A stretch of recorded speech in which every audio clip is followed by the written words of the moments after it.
નમસ્કાર મિત્રો, આજના સમાચારમાં તમારું સ્વાગત છે। દેશ, દુનિયા અને ગુજરાતના તાજા, મોટા અને મહત્વના સમાચાર જાણીએ તે પહેલા ચેનલમાં નવા હોય તો ચેનલને સબસ્ક્રાઇબ અને લાઇક કરી દેજો। આગળના મહત્વના સમાચારની વાત કરીએ તો ભારતીય રેલવે દ્વારા દરરોજ મોટી સંખ્યામાં લોકો મુસાફરી કરી રહ્યા છે। તહેવારોમાં મુસાફરોની ભીડ વધી જાય છે। આવી સ્થિતિમાં મુસાફરોને કોઈ પણ પ્રકારની સમસ્યાનો સામનો ન કરવો પડે તે માટે ભારતીય રેલવે વિભાગે અનેક વખત સ્પેશિયલ ટ્રેનો ચલાવી છે। આ ઉપરાંત તે દોડતી ટ્રેનોના ફેરફાર પણ વધારે છે। ત્યારે હવે ફરી એકવાર રેલવે વિભાગે હોળીના તહેવારને ધ્યાનમાં રાખીને પશ્ચિમ રેલવે 2 જોડી ટ્રેનોની ફ્રીક્વન્સી વધારવાનો નિર્ણય કર્યો છે। આગળના મહત્વના સમાચારની વાત કરીએ તો શુક્રવારે સોનાના ભાવમાં ઘટાડો જોવા મળી રહ્યો છે, જ્યારે ચાંદીમાં વધારો જોવા મળી રહ્યો છે। મલ્ટી કોમોડિટી એક્સચેન્જ સોનાના વાયદાની કિંમત આજે ઘટાડા સાથે 62,535 પર ટ્રેડ થઈ રહી છે।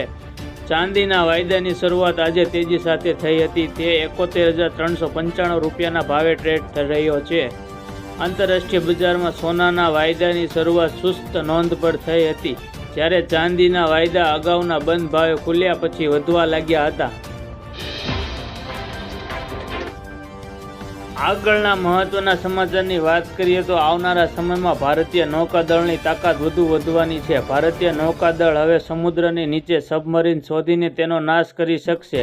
આ હેલિકોપ્ટર જે પાણીની અંદર સબમરીન શોધીને કાઢે છે અને તેનો નાશ કરે છે તેને MH-60R તરીકે ઓળખવામાં આવશે। તેને રોમિયો હેલિકોપ્ટર પણ કહેવામાં આવશે। આ હેલિકોપ્ટરના આવવાથી દરિયા કિનારે ભારતની તાકાત વધી જશે।